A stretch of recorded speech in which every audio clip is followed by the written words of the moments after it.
Esperanza, el ministerio donde le queremos traer la palabra de nuestro Dios, nuestro Redentor, del Eterno, y queremos que ustedes también sean edificados. Le damos la bienvenida y le damos las gracias por haberse sintonizado con nosotros aquí hoy en el día de hoy. Sabemos que usted está lo más probable ocupado, ocupada, pero gracias por sintonizarse. Sin más preámbulo, hoy vamos a hablar o vamos a dar un estudio bíblico sobre lo que es o son los 10 mandamientos, ¿ok? Aseret Hadevarim, ¿ok? Los 10 mandamientos o el decálogo, ¿ok? De que se nos dio, que es la fundación, la clave, la fundación de toda la justicia divina, la justicia de Dios que él hace con el hombre. Ahora, cuando vamos a hablar hoy de los 10 mandamientos, no vamos a hablar de los 10 mandamientos por separado, ¿ok? Es decir, mandamiento número 1 es esto y esto es lo que hay aquí, mandamiento número 2 es... No. Lo que vamos a hablar hoy es de un tema generalizar de qué son esos 10 mandamientos y cómo se comparaba con el contexto cultural del cercano Antiguo Oriente, ¿ok? Porque tenemos que acordarnos, familia, nosotros, ¿ok? No somos la audiencia original. La Biblia fue escrita, ¿ok?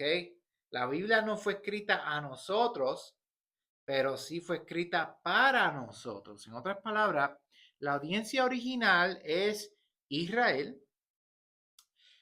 Israel es un pueblo que está en el antiguo cercano oriente.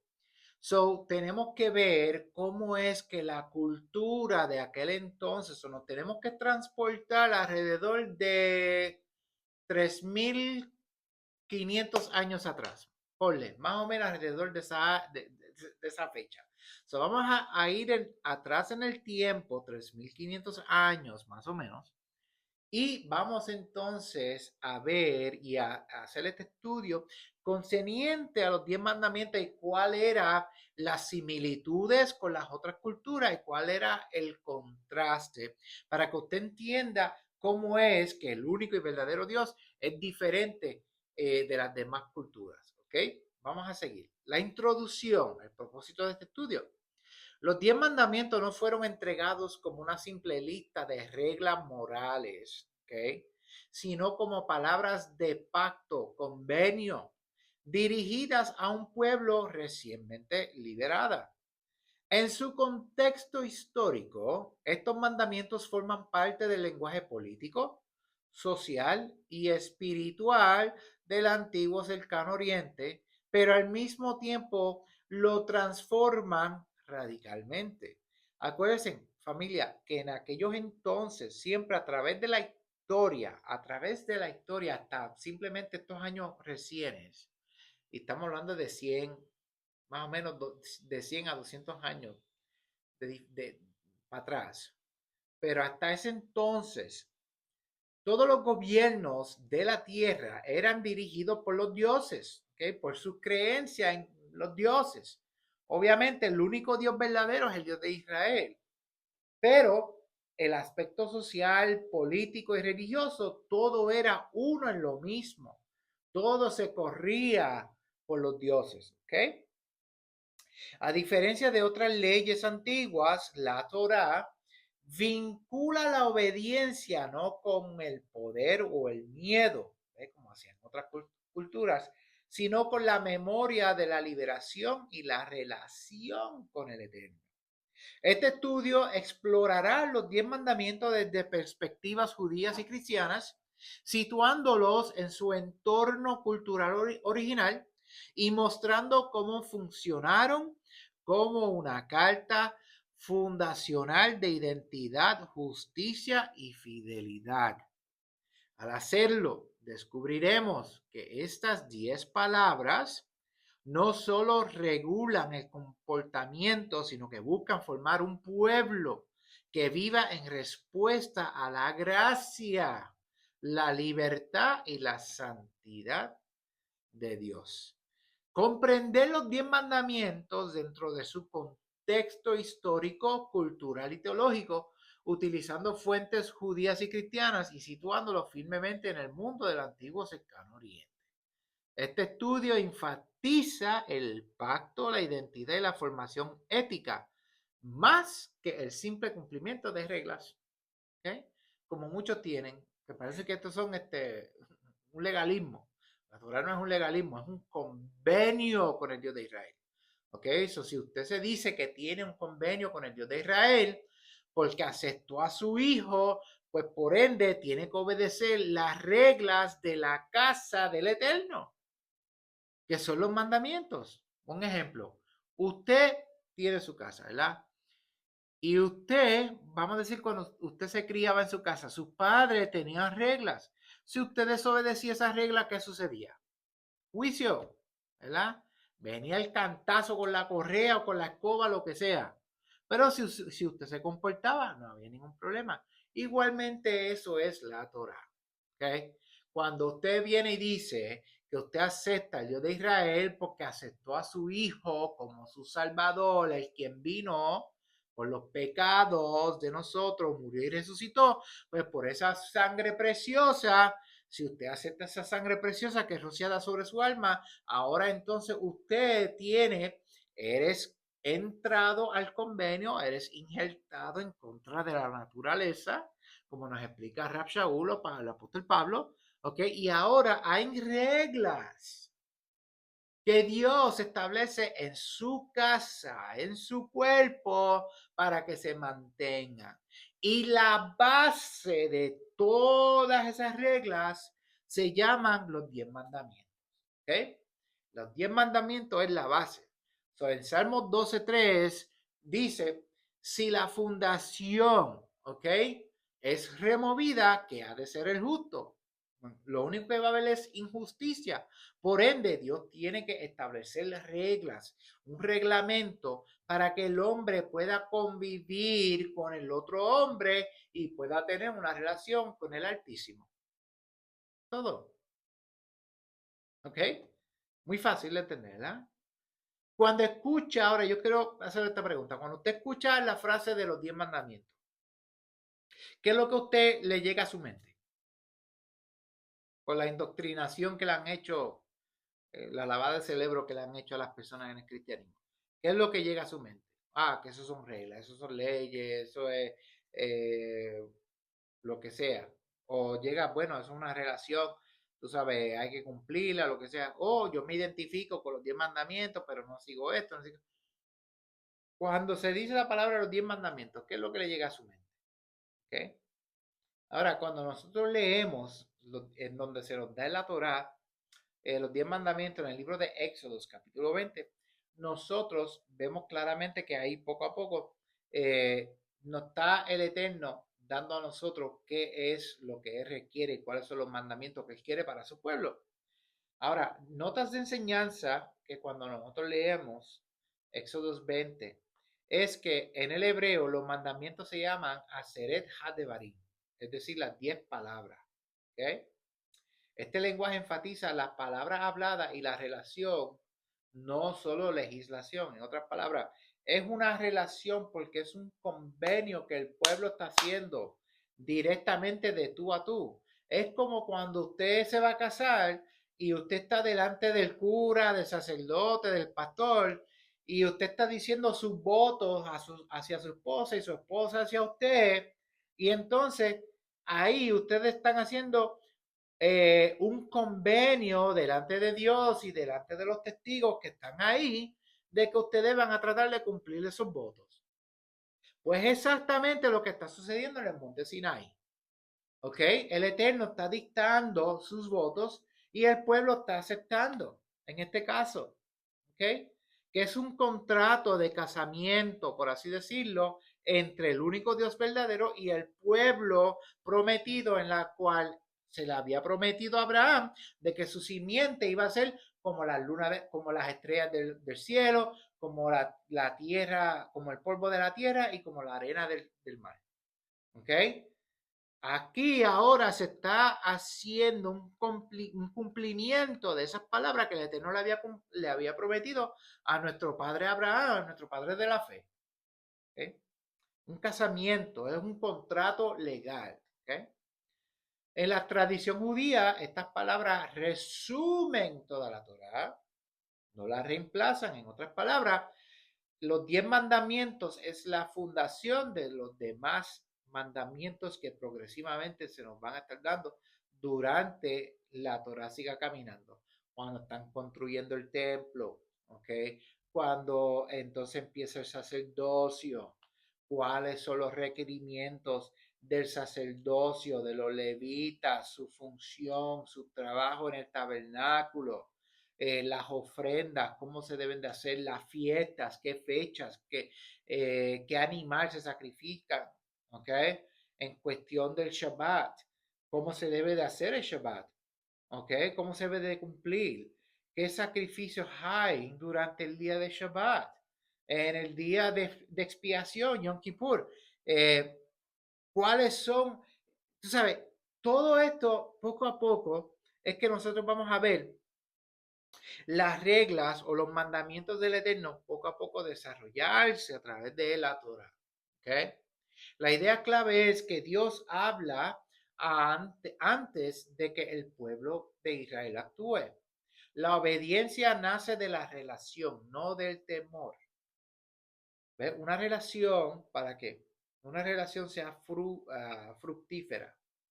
No importa qué área sea una relación entre marido y mujer, sea una relación entre hermanos, sea una relación entre padres e hijos, sea una relación de negocios, sea una relación de amistosa, lo que sea. Pero en esa relación hay que tener confianza. Y no se puede tener confianza si una persona o un partido de esa relación está siendo obligada a estar en esa relación. ¿Eh?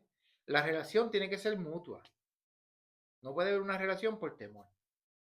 ¿Okay? Ahora, ¿por qué crees que el texto comienza cuando estamos leyendo los 10 mandamientos? Dice, yo soy Yod Hei Vav Hei, tu Dios. ¿Por qué el Eterno sigue enfatizando? Yo soy Yod Hei Vav Hei, yo soy. Porque Él está dejando saber que Él es el Dios de su antepasado. Este es el nombre del Dios que los liberó a ellos de la esclavitud, de la muerte, del yugo. ¿Ok? Y ahora lo está trayendo a la tierra prometida. ¿Suena similar? Usted no tiene un yugo de esclavitud, pero cuando usted vino a los pies del Mesías, ¿ok? A los pies de Jesús, usted no recibió liberación cuando el mismo Mesías dice, mi yugo es fácil y ligera en mi carga. En otras palabras, que nosotros ponemos nuestro descanso en el Mesías, que Él entonces se lo dedica y se lo lleva al Padre y el Padre obra por nosotros a través del Mesías. ¿Okay? Porque es la palabra del Eterno, no los rudimentos del hombre, sea en el judaísmo o en el cristianismo. No es el legalismo, ¿ok? No son las tradiciones, no son doctrinas, tradiciones que enseñan como doctrinas, ¿ok? Sino que la palabra del Eterno es lo único que necesitamos, lo único suficiente para que nosotros no tengamos ese yugo, ¿ok? Estudiosos como George Mendenhall y Moshe Weinfeld, que estos son eruditos, observado que los 10 mandamientos siguen la estructura de los tratados del vasallaje del antiguo cercano oriente. En otras palabras, está lo que se llama el soberano y el vasallo. El soberano es la persona que está por encima del vasallo, el súbdito. Si hay un rey mucho más poderoso, okay, en el contexto histórico donde nos encontramos, vamos a transportarnos al monte Sinai, okay, en donde se nos dieron los 10 mandamientos.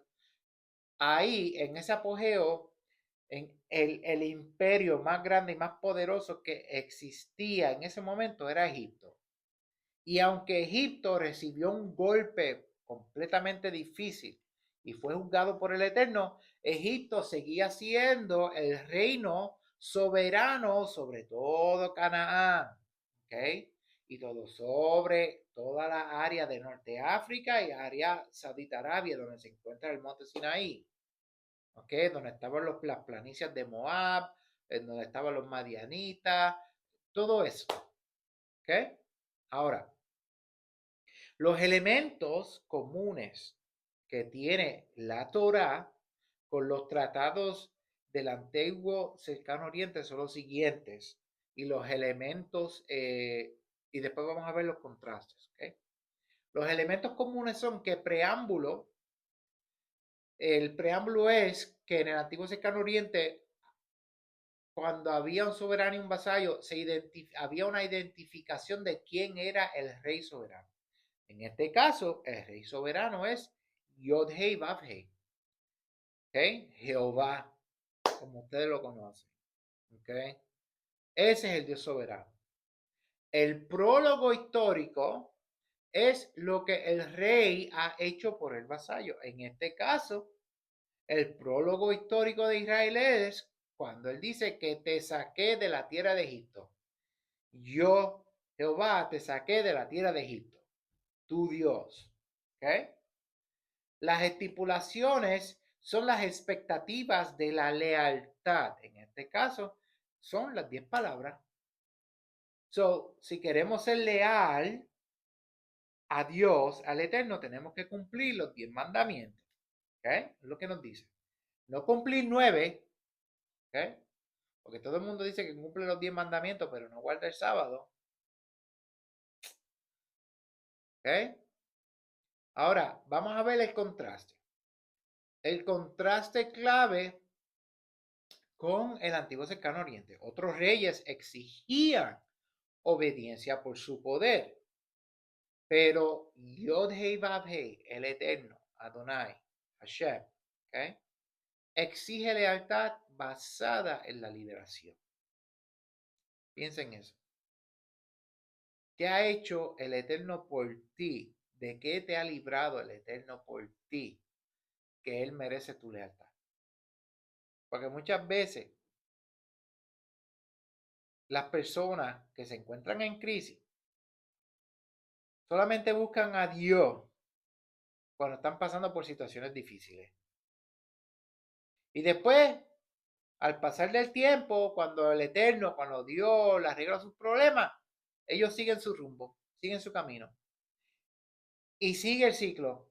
Pasa algo, vienen, ay, mira, que si oren por mí, que si Dios, que si Dios, que si la otra. Pero no quieren ser leales. Y después se preguntan por qué su vida están hechos unos escombros. ¿Por qué su vida no sirven? ¿Okay? Todo eso tiene que ver con el corazón. ¿Cómo cambia la obediencia cuando recordamos la liberación? ¿De qué te ha librado Dios? Para que tú seas una persona agradecida de lo que ha hecho por ti en tu vida. Esa es la diferencia del Dios misericordioso que nosotros tenemos.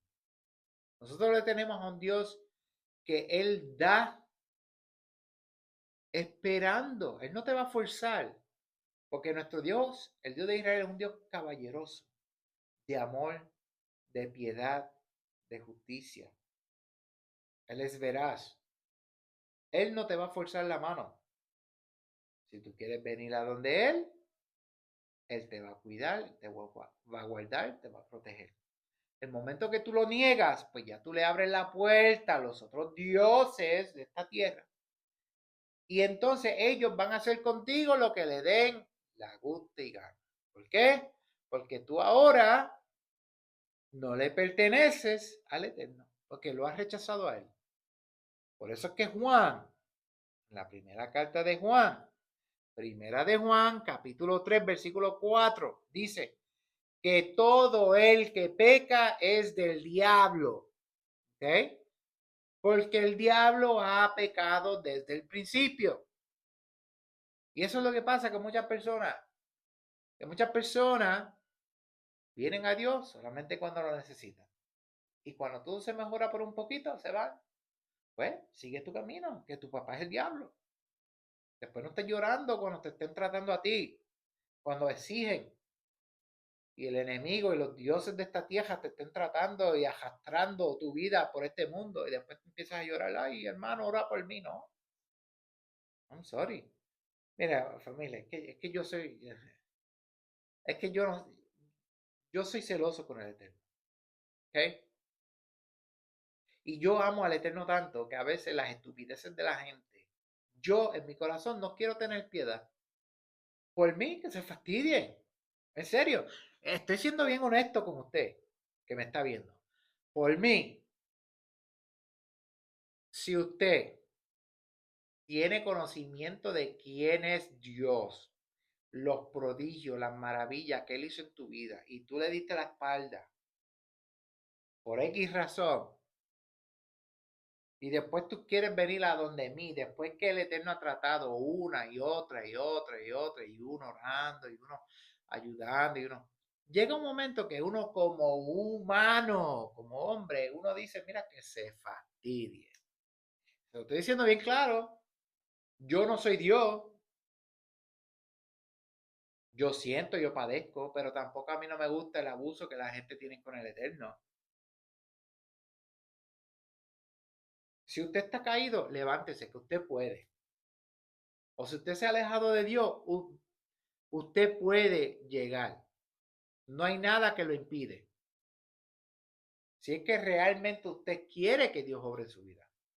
Pero si usted no quiere que Dios obre en su vida, usted lo que está buscando es algo de rapidito, como si esto es, como si tú vienes a un curandero y que supuestamente le pague, que él te sane, que... Mire, Dios no es así. Dios te va a amar hasta el fin, pero llega un momento que hasta Dios mismo se cansa y te deja a la deriva. So, si usted está buscando por la oración, estamos dispuestos a ayudarle, pero si yo reconozco que usted es una persona que eres un charlatán, que lo que está haciendo es brincando y saltando y jugando y tratando la palabra como si fuese algo común, le voy a decir algo, por mí, se chavó. Esa es la, esa es la verdad. Sección número 3. Los mandamientos del 1 al 4, la lealtad al Rey Divino. ¿Okay?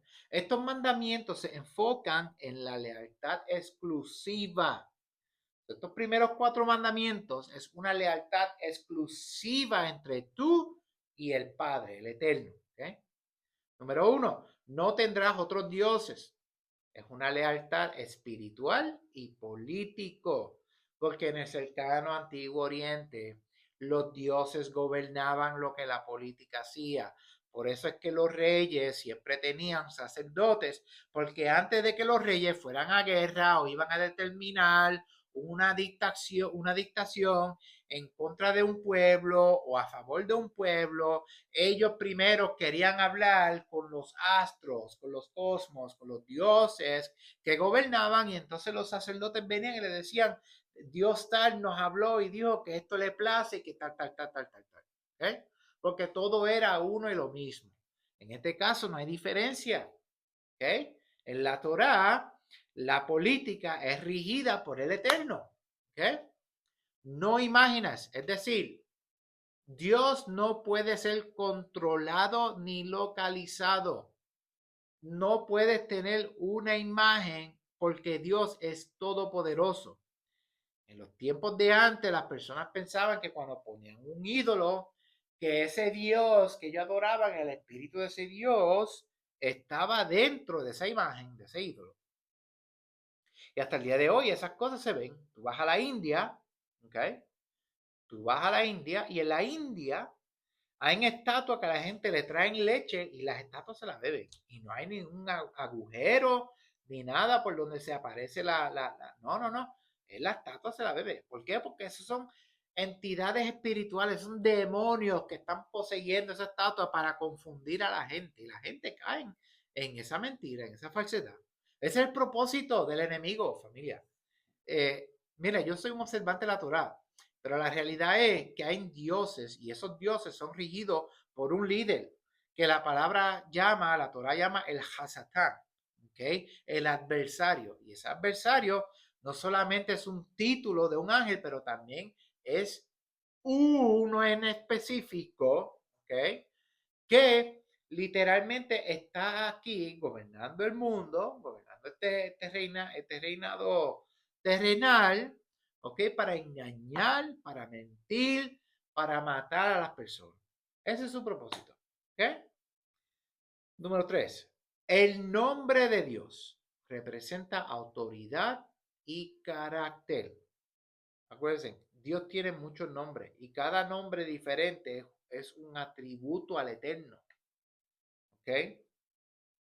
Y por ende, eso representa la autoridad, y el carácter. Por ejemplo, la gente dice, Jehová Jireh, Jehová Jireh, ¿verdad? Dios es mi proveedor. Y acuérdate ese carácter que Dios da, dependiendo del nombre que él utilice, pues entonces es dependiendo de cómo él es. El Shabbat es una institución social radical. ¿Ok? Familia, en el antiguo cercano oriente no había descanso para la gente. Lo que usted conoce hoy como el weekend, como el fin de semana, que me voy para la playa, me voy para el jangueo, me voy para los clubs, me voy a dar una bebida, una huma, vamos a estar fumando juca y pariciando con las muchachas. Familia, eso no existía. Lo que se llama el fin de semana, ¿ok? En aquello entonces eso no existía. Todo el mundo trabajaba 24/7, todos los días era un día de trabajo. Trabajo. Pero con la institución ordenada por el Eterno en Monte Sinai de Shabbat, eso completamente hace un cambio radical. Porque ¿cómo es posible que todos los dioses nos hacen a nosotros trabajar, pero el Dios de ustedes le permiten un día de descanso? ¿Ok? ¿Cuántos de ustedes no han trabajado 2, 3, 4, 5, 6, 7, 8 semanas corridas para ganarse un peso, para ganarse la alimentación de su casa, de su hogar? Y no tienes descanso. Y es más, te explotas y terminas peor. Pues Dios no quiere que eso suceda con usted. Por ende, por eso es que Él dice, mira, 6 días vas a trabajar, pero el séptimo, el Shabbat, yo lo voy a bendecir para que en ese día tú vengas a mi mesa, te sientes conmigo y podamos compartir. Eso es el Shabbat. Es el reposo del alma, en donde Dios nos invita a su mesa para dialogar con Él. Por eso que Yeshua dice, cuando está hablando en el Nuevo Testamento, que Él dice, yo toco la puerta y si tú me abres, mi Padre y yo nos sentaremos y cenaremos con Él. Es decir, cenaremos contigo. En otras palabras, entraremos en convenio. Cuando una persona acepta al Dios de Israel a través de su Hijo, el único y verdadero Mesías de Israel se llama Yeshua ben David.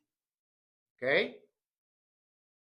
El Hijo, no cualquier loco que se quiere presentar como Mesías, que en el mundo lo reconocen como Jesucristo. ¿Ok?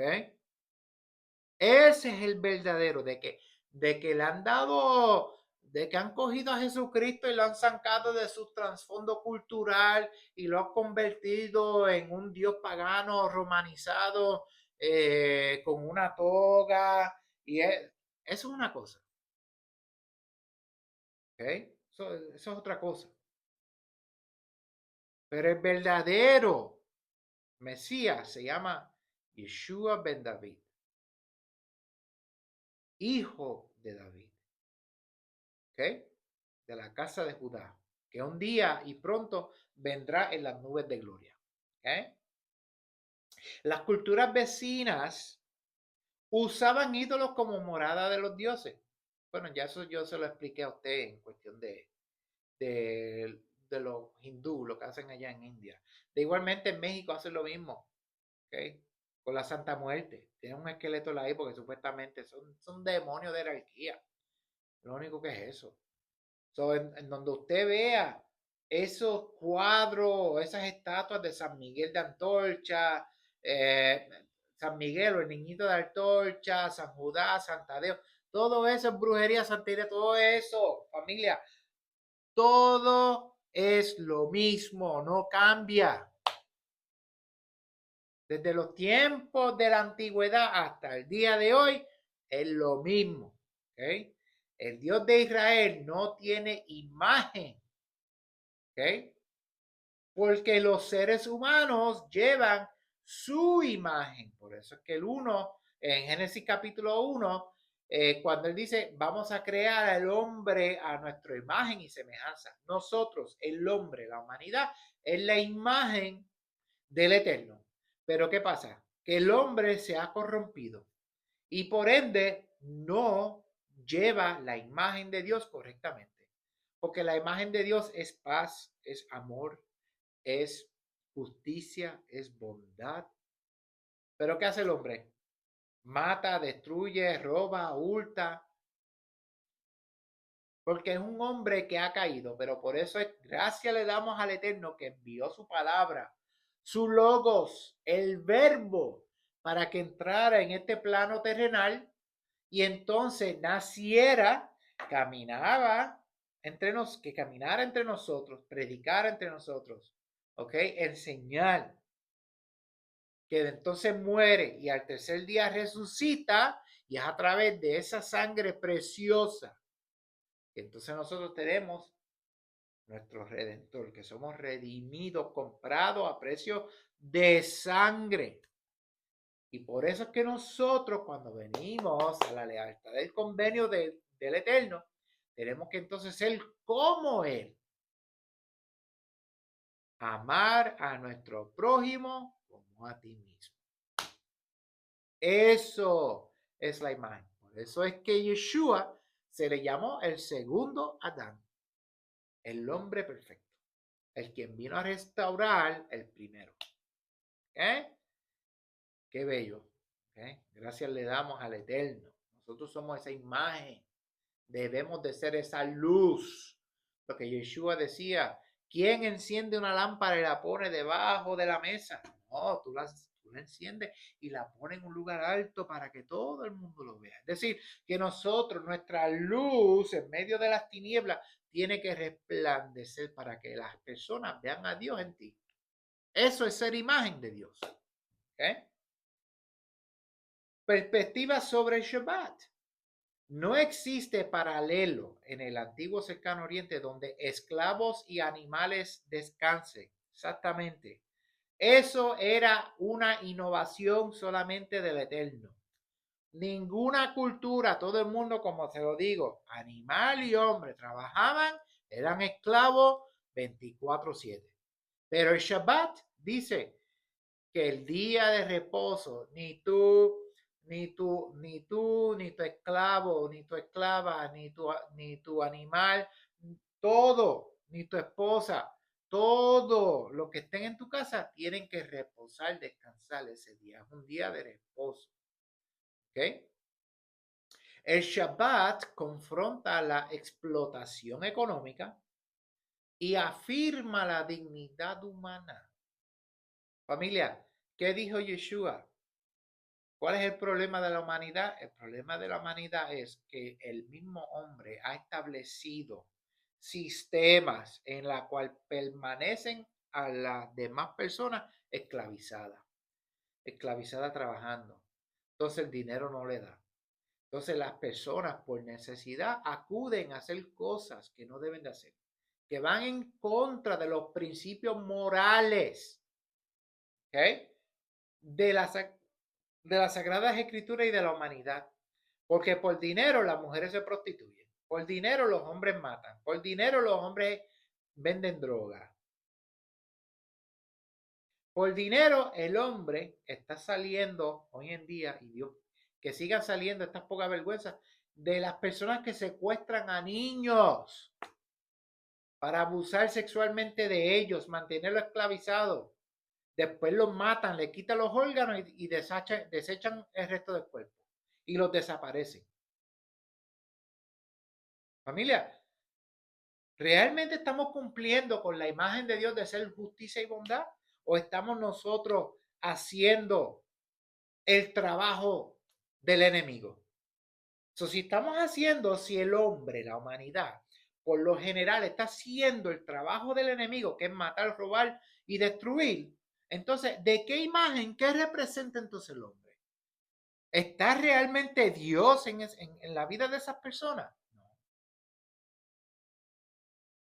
Está fuerte, un mensaje fuerte, pero es la realidad. Tú no puedes esconder la sol con la mano. ¿Ok? Los primeros 4 mandamientos, como hablamos, es una relación directa entre tú y el Eterno. Los próximos mandamientos, del 5 al 10, son directamente de tú con el prójimo. ¿Okay? Estos mandamientos regulan la vida social y la justicia. Temas similares aparecen en el Código de Hammurabi. ¿Okay? El Código de Hammurabi era cuando en los tiempos de Babilonia, durante los tiempos de Abraham, se estaba surgiendo un sistema, código legal, en aquel entonces bajo el rey Hammurabi. Por eso se le dice el Código de Hammurabi, porque él estaba poniendo leyes en un lugar para poder incrementar la sociedad, para que la sociedad creciera, evolucionara. ¿Okay?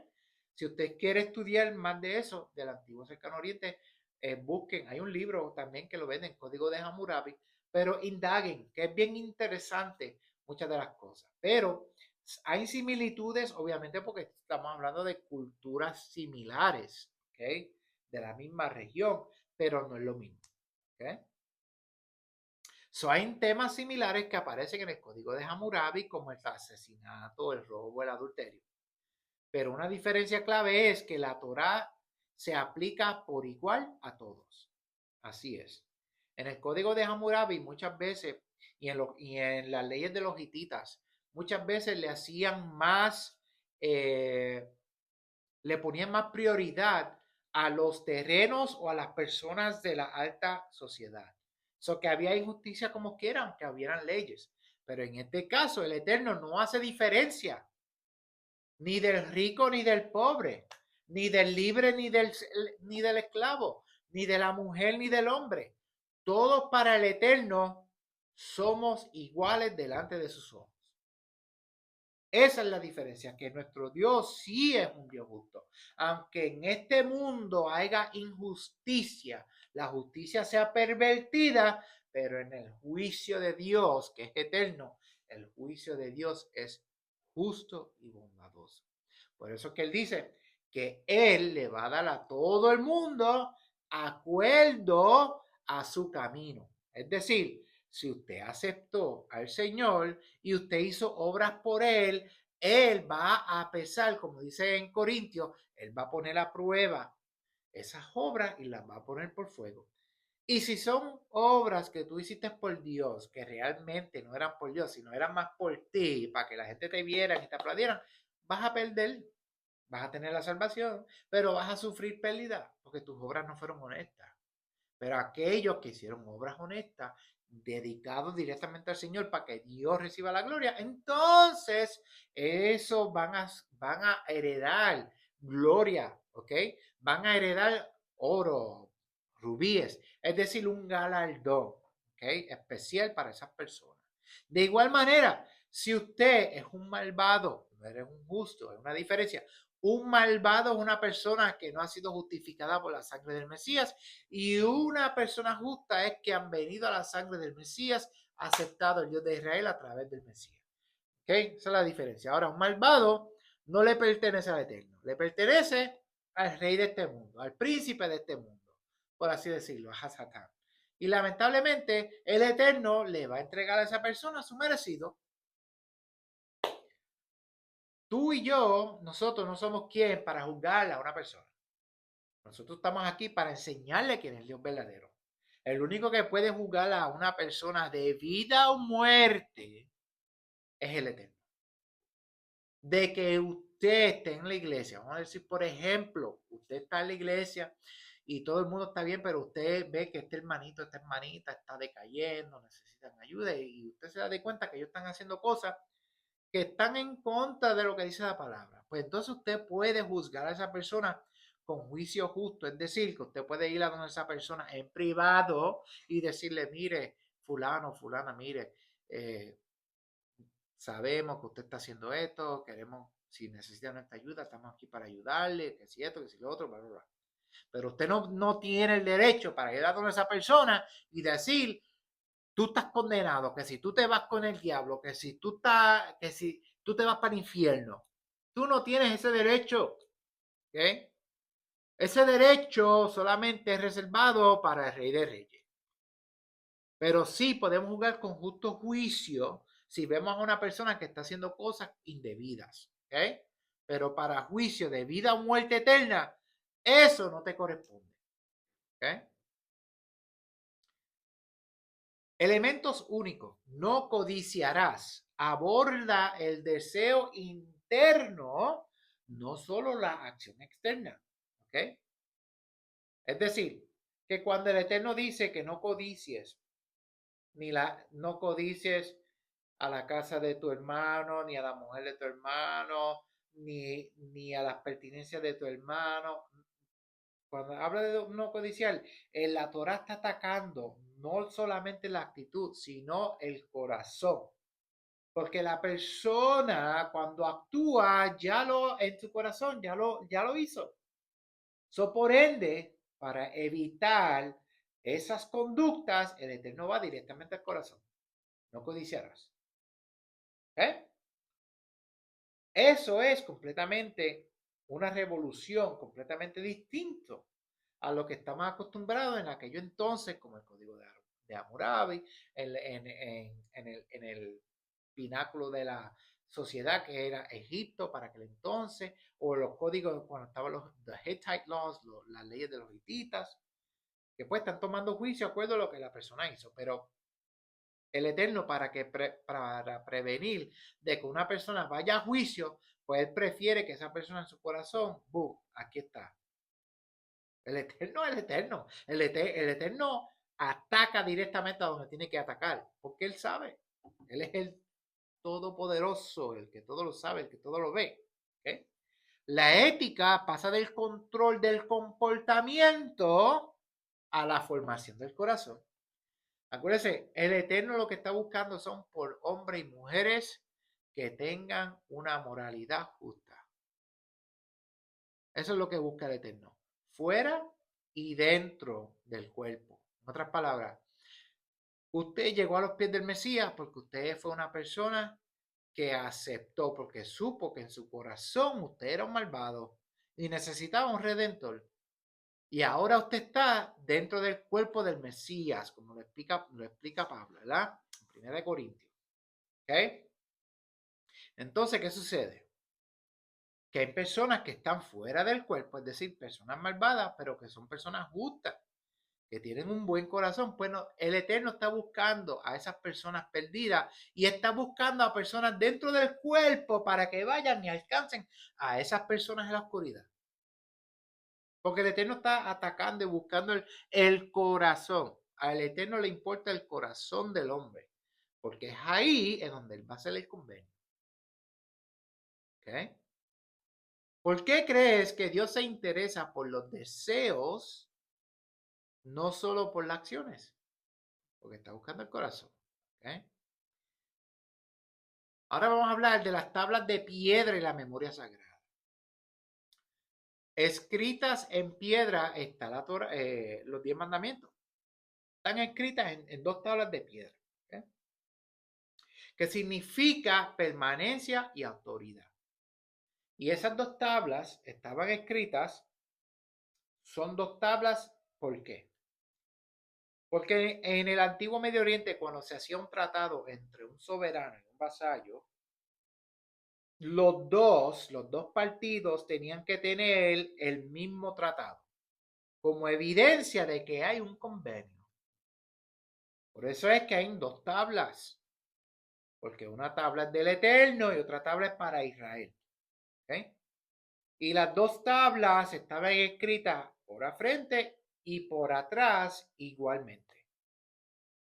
Los 10 mandamientos estaban escritos en una tabla, los 10 mandamientos en otra, una para el soberano, que es el eterno, y otro para el vasallo, que es el pueblo.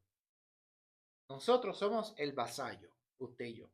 Pero ahora esas tablas ya no están escritas en piedras externas, sino en nuestros corazones.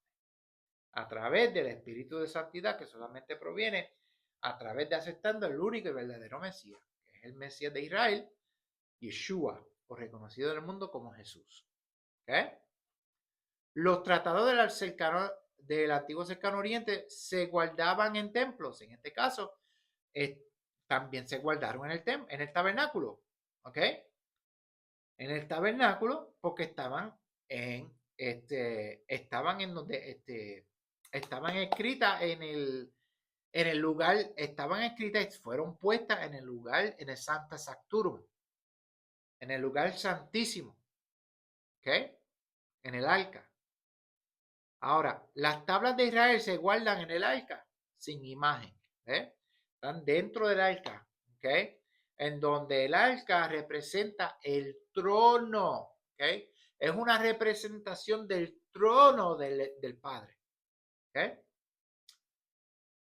El significado teológico es que Dios camina con su pueblo. Acuérdense, por donde se iba el arca, los levitas tenían que llevarlo cargando y el pueblo iba detrás, siguiendo al Eterno. ¿Okay? Simbólicamente, porque el Eterno es invisible, no se ve, pero sabemos que su poder estaba ahí. El pacto es portátil, relacional y comunitario, exactamente. Ahora, con la llegada del Espíritu de Santidad, a través de la resurrección del Mesías, el pacto no solamente se contiene en el arca, sino que se contiene en el arca de nuestro corazón, en el lugar santísimo. Este es el Santo Sanctorum. ¿Ok? Aquí, el corazón. Eso es lo que ataca el Eterno. ¿Qué implica que la presencia de Dios esté ligada al pacto y no a un lugar fijo? El Espíritu Santo. ¿Ok? Ahora vamos a ver interpretaciones judías y cristianas. ¿Okay? Las 10 palabras son inseparables del resto de la Torá. Perspectiva judía. La tradición rabínica evita elevarlas por encima de otros mandamientos.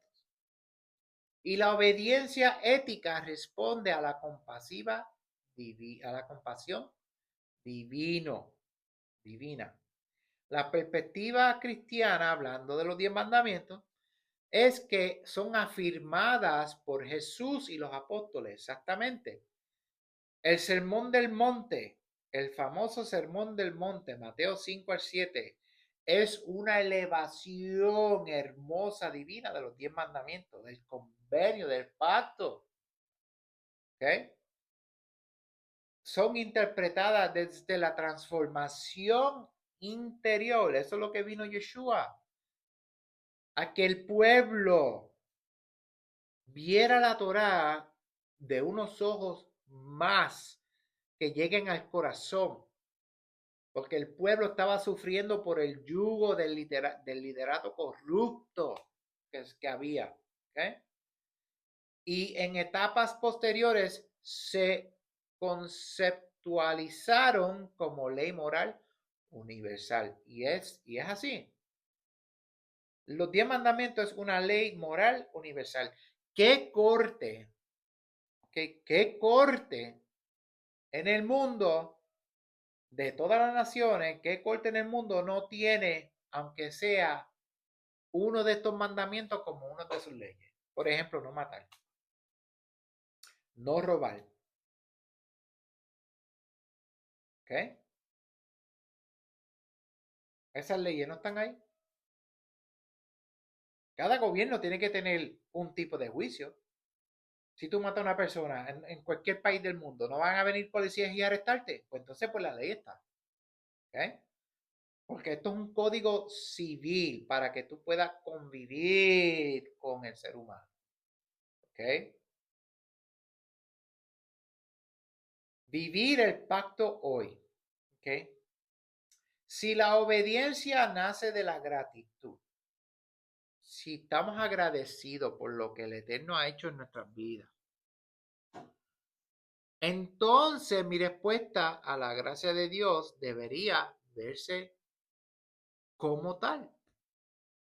En otras palabras, si el Eterno ha hecho por usted cosas que usted sabe que es imposible que lo hiciera tú o otra persona, y él logró ese milagro en su vida, pues usted debería servirle al Eterno con gratitud, con amor, con obediencia. Porque cuando tú vienes al Eterno a pedirle perdón, porque usted quiere llegar a la vida eterna, usted no está sirviéndole al Eterno para ver lo que Él te da con intereses. Porque ese es el problema de la gran mayoría de las personas, que sus corazones no son transformados. Se creen que porque se dice ser cristiano que se ponen aquí una cruz o que las mujeres se ponen cruces, que se tatúan aquí, Dios mío, el nombre de Jesús o lo que sea. Se creen que con eso les sirve como un amuleto de que mira, mírenme a mí, yo soy cristiano. O hasta peor, aquellas personas que ustedes ven que están manejando los carros, que detrás de los carros le ponen un sticker del pescadito. Esos son los peores. Eso es lo que te maldicen cuando y te tocan bocina para que te salga y te metan con el carro. Familia, el diablo también es cristiano. El diablo también cree, pero no obedece, no le importa. Así hay muchos dentro de la iglesia, dentro del cuerpo, judío o no, creyentes en la Torah o no. Hay muchos desobedientes en el cuerpo. Por eso es que el Mesías no ha llegado. ¿Ok?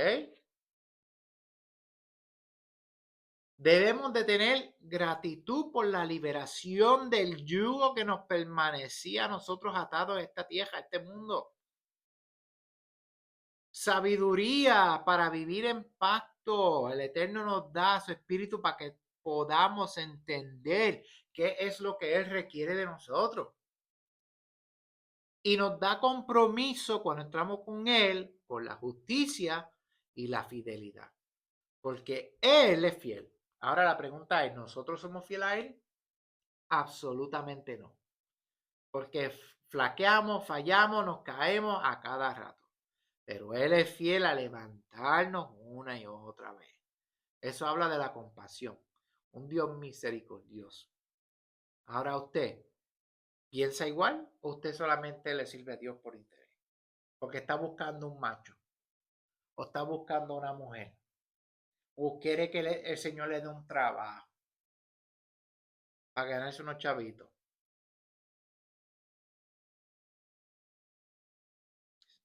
El Eterno ve eso, familia. Los 10 mandamientos no tratan principalmente de restricción, ese es el problema. En el cristianismo, a través de los siglos, han venido tantas locuras porque no tienen una base en la Torá, que ahora piensa que cuando tú dices mandamiento es un yugo. Cuando en los mandamientos hay libertad. En la ley hay libertad, porque si tú la obedeces en su país, si usted obedece la ley, usted sigue libre, ¿verdad? Pero si usted rompe la ley en su país, comete una infracción, la ley va a venir detrás de usted, ¿verdad? Igualmente es lo mismo. El momento que nosotros venimos al Eterno, los 10 mandamientos y todas las otras leyes, aunque usted las desconozcan, están en pie. ¿Y qué sucede? Que entonces ahora está en nosotros de seguir la justicia, porque esos son los mandamientos, es la justicia divina de Dios para enseñarnos a nosotros lo que Él requiere de nosotros. No dogmas religiosas de que los hombres no se pueden tener barba, de que las mujeres no pueden tener maquillaje, esos son dogmas religiosas.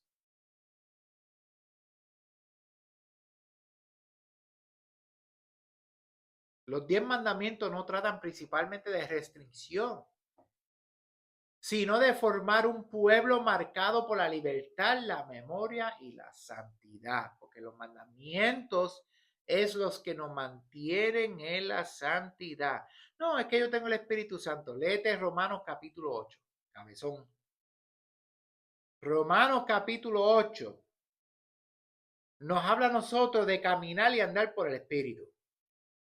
Pero tú solamente puedes caminar y andar por el Espíritu si obedeces los mandamientos. Porque tú crees que el Espíritu Santo va a estar contigo si tú te pasas robándole a las personas.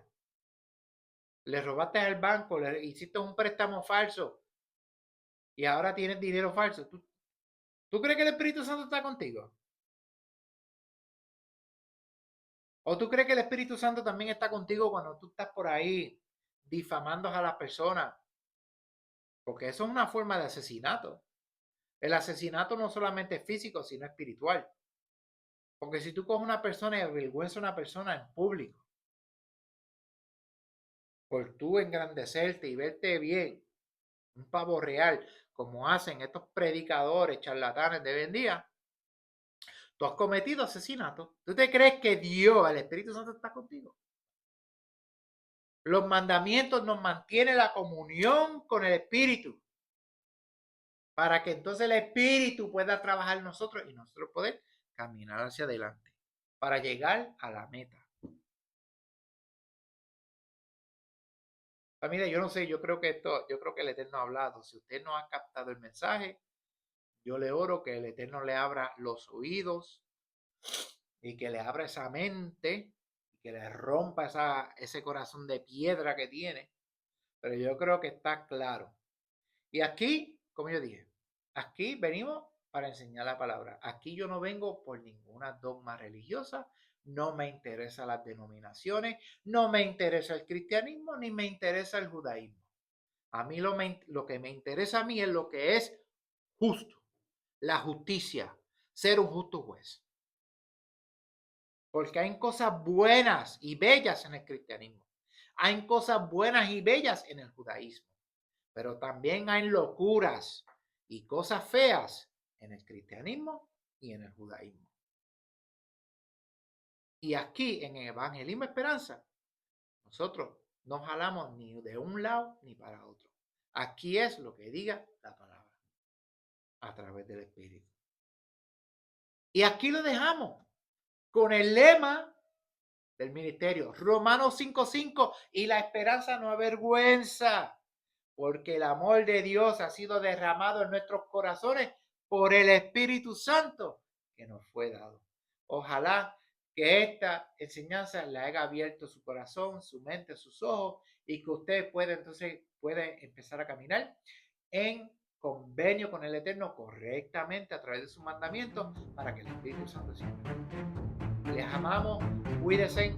Cualquier pregunta, si quieren que hablemos de algún tema o si piden oración, envíenos un mensaje que aquí estamos disponibles.